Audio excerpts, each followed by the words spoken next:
Hey guys, Paul SM. Welcome to part 1 of the Tamiya 124th Gordon Murray Automotive T50 video build.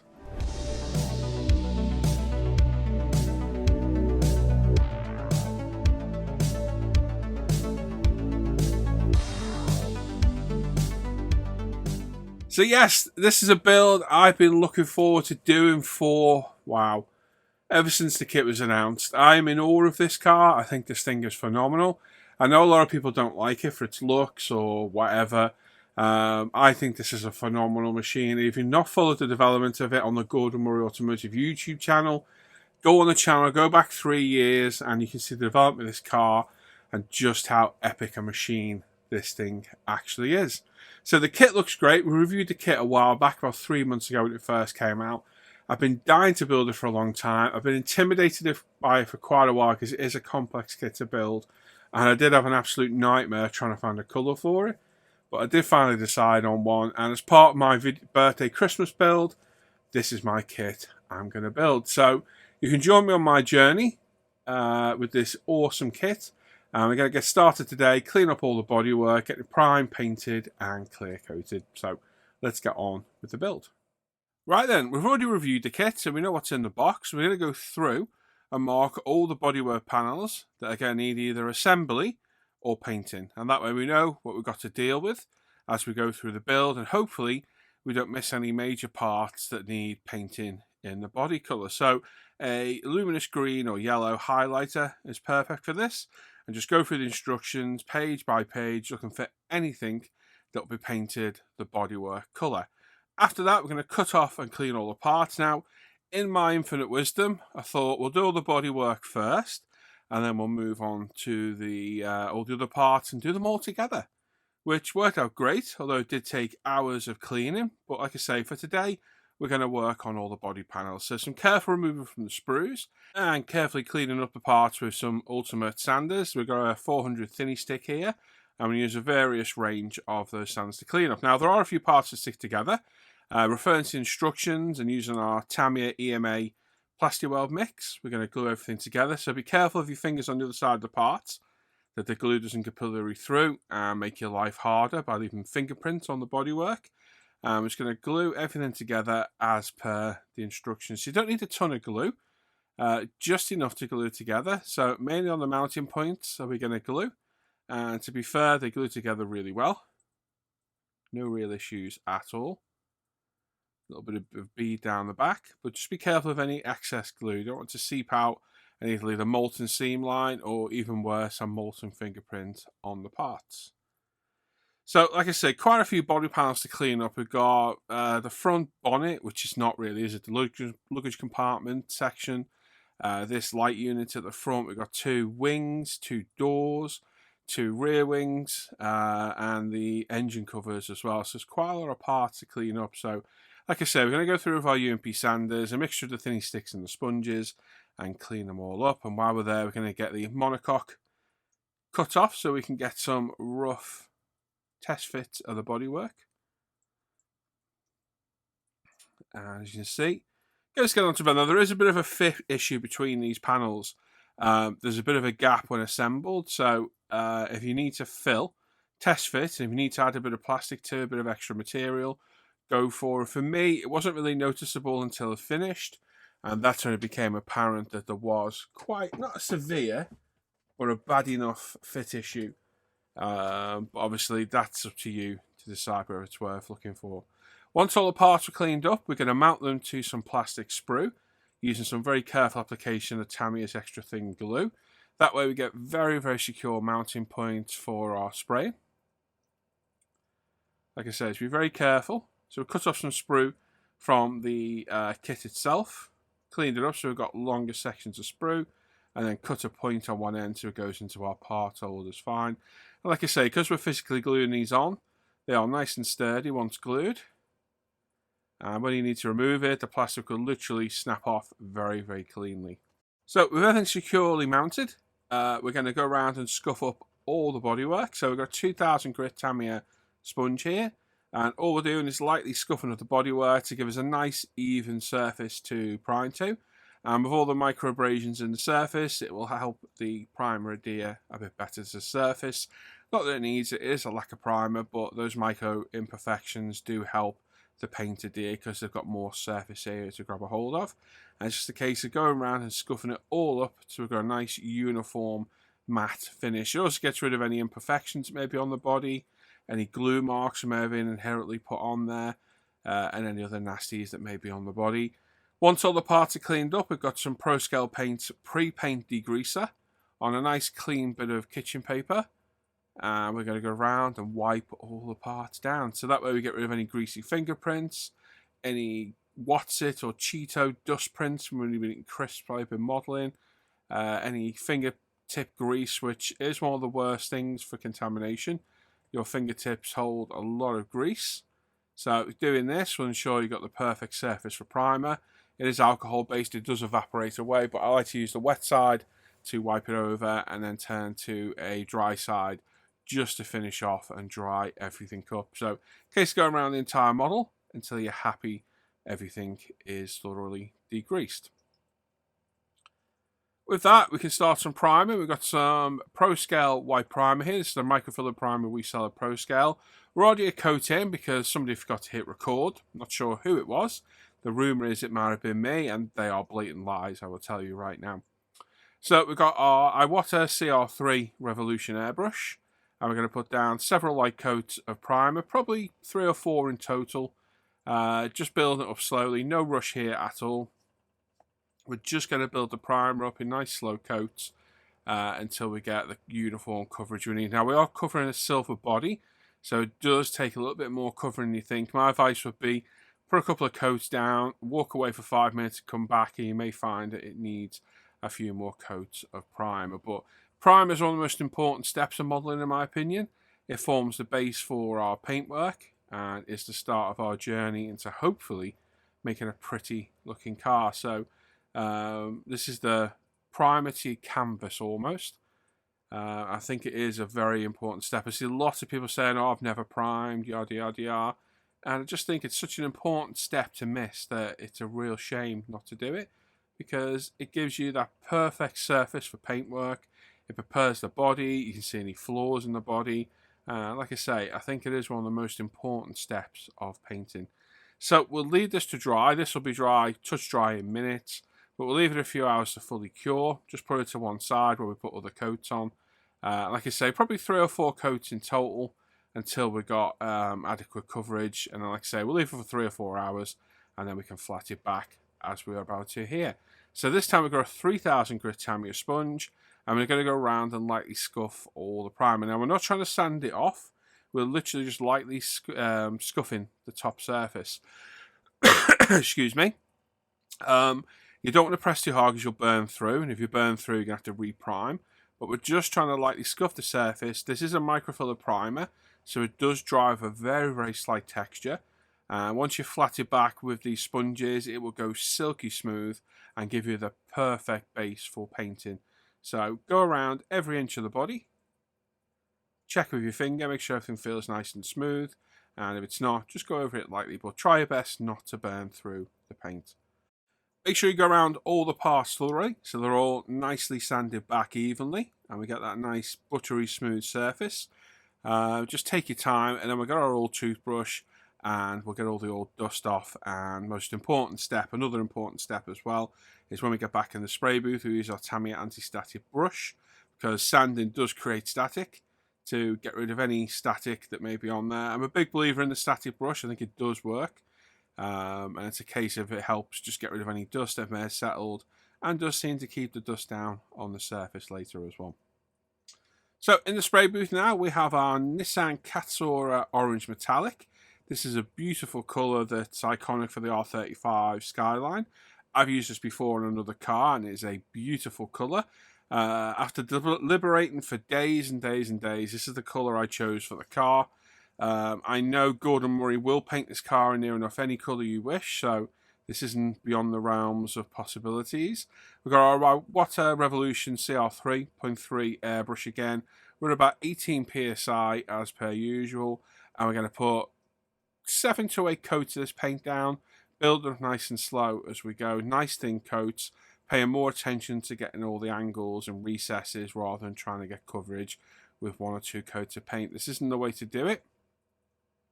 Nice, slow, even coats, building up nice and slowly is the way. Like I said, we've got lots of panels to do here, so make sure everyone gets a nice, even number of coats, and that way all the body panels should match. Now, we need on these back panels, all the panels that are inside as well. On the top, we'll need paint in body colour as well. So make sure you get those as thorough as the actual body panels too. Just take your time building it up. As you see, the paint covers really well. That colour is already starting to show through. It is a beautiful colour, and I think it really will suit this car. It's very McLaren-ish about being a McLaren orange. But there were several options for this, and this is the one I finally settled on. I had purple, blue. There was a whole range of colours I was contemplating for this, and I was really struggling until just looking through a display case one day, saw an R35 did a few years back, and I thought, oh, Katsura orange, that's a good colour. I knew we already had it in the range of Pro Scale, so it was a case of mixing myself up a bottle, and here we go. So the colour's building up nicely here. You see all the panels are getting nice even coats. So they're building up really well. Like I say, just nice thin coats are the key. Take your time. Don't rush it. And you'll end up with an absolutely beautiful paint job. And like I say, make sure that every single panel gets the even number of paint coats. Not even, but the same number of paint coats. Otherwise, you'll have a mismatched panel, which is the downside to separate body panel cars like this. If it's one big body, it's really easy. When they're all separate panels, you need to make sure that they're all even, well, the same number of coats. So here we are. I would say we are about 8 coats in now. I've skipped right forward. You see the coverage of the paint, absolutely beautiful, as is my glove as well. And as you can see, it's a bit chilly in the UK at the minute, and I have been suffering with the flu. So I have my dressing gown on as well to try and keep warm. Once I put this booth on, it sucks all the heat out of the room, which is a bit of a nightmare. But you can't beat the Bench Vent A300. It's a great bit of kit. But you can see that lovely deep orange colour being built up really nicely now. And this is only going to get better once it's clear coated. So yeah, absolutely stunning paint. Beautiful. Now, as I've discussed before, with these more in-depth builds, I'm going to leave a bit more in on the build. So I wouldn't normally show this kind of much of painting. But I thought rather than showing a little bit at the beginning, a little bit in the middle, a little bit at the end, I thought I'd show a lot at the beginning and a lot at the end. And that way you can see the beginning results and the end as well. So this is a 4-part build series. There's quite a lot to this as well. So it is going to take a while. After the Mercedes McLaren SLR, I really enjoyed that build, and this is a similar kind of build. Complex build, multi-body panels, multi-parts, beautiful engine bay, nice interior, and I think they are worth spending the time on. Some of the Revel kits I've built lately in Fujimi have been very disappointing, so it is nice to get your teeth into kit like this. But I'll tell you now, having finished this kit, I definitely want a break from complex kits for a little, because this was a lot of work. Anyway, body colour's going down really well. We've barely used any of the bottle of paint. I think I used not even a quarter of the bottle of paint doing this. The coverage on our paint is absolutely phenomenal. Obviously, it varies from colour to colour, because some colours are more opaque than others. But for a metallic orange, lays down absolutely beautiful. And like I say, I reckon we're about 8 coats in here. There are quite a few coats. So that's left to gas off overnight. We're here the next day in a nice, freshly cleaned spray booth. We're going to put some water down, like it's vinegar, because my spray bottle broke. I dropped it on the floor and it broke. That way any dust that lands on the tissue will stick to the tissue rather than going airborne again. We've got our plastic case to the left to keep all our parts in. I've got my Scoff full face respirator on. I'm double gloved, well, about to put it on. Double gloved on both hands, and we've got our extractor on, and more importantly, we're in the room by ourselves. So we've got Pro Scale Paints 2K Clear here. I'm a little bit off camera, I do apologise, I must have nudged my camera. But this is a 2-to-1 mix, as you all are well aware by now. So we're going to mix 10 ml of the clear to 5 ml of the activator. So 2 to 1, 2 parts clear, 1 part activator. We're using a fresh pipette for each activator and thinner we use. We don't want to reuse the pipette and contaminate the bottle. So 10 ml of clear, this is the second lot of activator, so that's 5 ml of activator in there. And then I've been experimenting with the thinning ratios lately, and I think I've come to my conclusion, there we go, that on the first coat, we're going to go with the recommended 0.5%. So we've got 50 milliliters of clear coat here and clear coat and activator mix. We're going to need 0.75 milliliters of thinner. So that's what we're going to pop in here. And then after the first coat, we'll do our second coat and then thin after that. Now, I'm toying with the idea of thinning straight away after the first coat or leaving it for the final coats for the thin mix. So stick with me. I know it sounds confusing, but I'm just trying to work out the most optimum way of using our clear coat. It works fine as the recommended dose users. I'm just trying to get it as good as possible for everyone. So there we go. With our 0.5% thinner in, we're going to strain the 2K through one of our 190 pint strainers. You can get these over on ProScale. We sell these as well. There we go, strain that through. We're going to keep that cup because that's going to be our cover to keep our 2K clear nice and protected. And then we've got our Iwata Revolution CR5. This is our 0.5mm airbrush this time. I've split this footage up a touch because there's quite a lot. And we're going to go through on our first coat with a semi-wet coat like our instructions recommend. So not going for a full wet coat, we're just getting a decent semi-wet coat down. Like I say, we do have several body panels. How many we've got in total? We've got 2, 4, 6. We've got 8 in total to deal with. So parts management here, very important to make sure they're all securely mounted. They don't touch, they don't fall off. We're trying to get them all sprayed and back under cover as quick as we possibly can. Now, I switched to a 0.5mm airbrush a while back. I think the Iwata 0.3 is a little bit too fine a pattern for 2K, and I think the 0.5 is absolutely perfect. So switch to Iwata CR5, or it's just CR Revolution, and that works great for primers and paints. I'm using the CR3, which is the same airbrush, but it's a 0.3mm needle nozzle, and I've even bought another one now for use with metallics as well. So I have 3 CR3 Revolutions, a CR 0.5 Revolution, and the Mr. Hobby PS290, which I am yet to use that. The fan pattern one I bought, I am yet to use that. So there we go, we're coming to the end of our coat of paint. As you can see, we're putting a decent amount of 2K down. We're not hosing it on.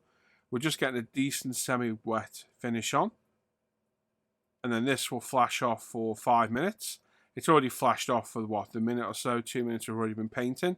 So we'll pop it in our plastic case for a couple of minutes and let it flash off.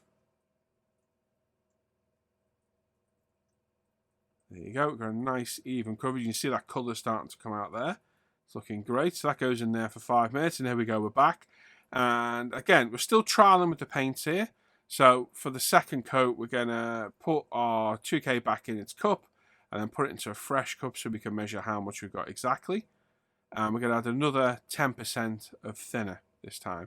So if you've got 10ml of clear and hardener mix in that colour cup now, we're going to add another milliliter of thinner. And I'm finding thinning the last coat is definitely beneficial.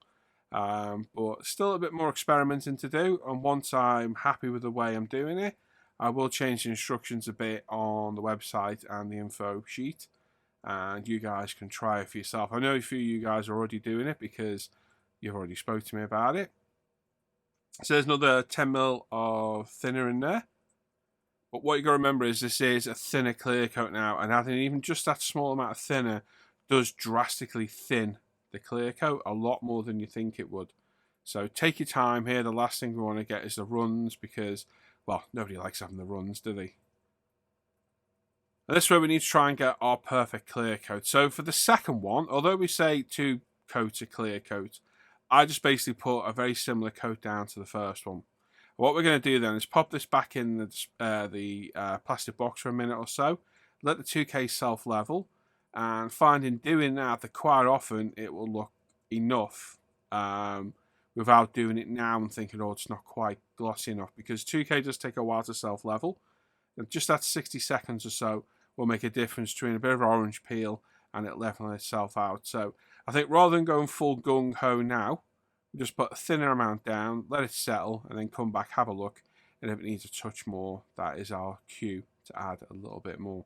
So take your time, don't be rushing it, but as I always say, just remember how this looks when you are done is how this will look when it's dry. It's as simple as that with 2K. You are going to inherently get dust in there because it's so sticky, but that can be flattened back and polished out. That is the beauty of 2K. It is very, very good for sanding back and polishing. But we want to get as glossy a coat as we can to help us on our way, because that is the long-term goal. Well, short-term goal is to get a nice glossy finish. So there we go. With that coat down, we're looking damn near perfect. We're going to pop that back in that plastic box for 60 seconds or so, and then whip it back out, and using our light, we're going to angle everything. Just have a little look. And I'm pretty sure 90% of this was perfect. Absolutely fine. I think one little bit needs a little bit more 2K. But look at that colour. The colour is phenomenal. Looks absolutely fantastic. Here we go. Here's the airbrush. We ready? One little bit. Just there. And just a little bit there as well. So yeah, pretty decent job that straight out the gun with the second coat. Very happy with that, but don't be afraid to put more down. It's surprising how far you can push 2K. It is quite forgiving, especially our one. It's definitely the most forgiving 2K I've used over the years, and I've used a good, I don't know, 15 or 20 different ones.